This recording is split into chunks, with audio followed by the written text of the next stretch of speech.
This is the Wall Street Update edition of World Business Report on Thursday, the 16th of July. I'm Susanna Streeter. Cash starts to flow into the Greek financial system, but who should pay for rebuilding the economy? And that was the BBC's economics correspondent Andrew Walker. Well, our reporter Joe Miller is in Athens. I asked him what the mood is like there now.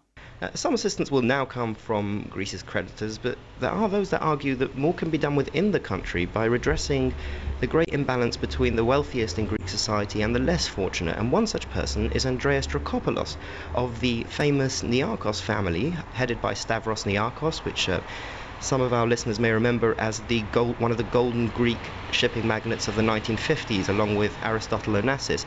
And I went to speak to him at the headquarters of his charitable foundation in central Athens. The rich people, the ones who have the means, should step up and do more. And my case is, if not now, when? The Greek state, the Greek people are going through one of the worst crises ever, and everybody has to actually help. Is your call then to tycoons that they should step in until the state is up and running? Because some of the programs that your foundation runs include social housing and food and many programs that in other countries are part of social welfare.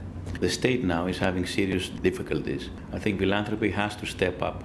I'm frustrated that the ones with means should come in and help more. It's all very well calling for more philanthropy from Greece's tycoons, in particular shipping tycoons, but some would say if there is such an imbalance in society, an ever-increasing gap between the rich and the poor, surely it's the state's role to enforce proper taxation on the richest in society to help the rest. And famously, the shipping industry has a tax break that's written into the Greek constitution. The rich people should not be given any special tax treatment, especially at a time when the majority of the people are suffering and are being called to pay the big price for the restructuring of the Greek society. Everybody has to pull in their own weight. And I think, yes, in my opinion, the whole situation is unfair. The taxes for the shipping should be adjusted upwards. And that was Andrέas Δρακόπουλος of the Stavros Niarchos Foundation there, talking about how philanthropy could help Greece.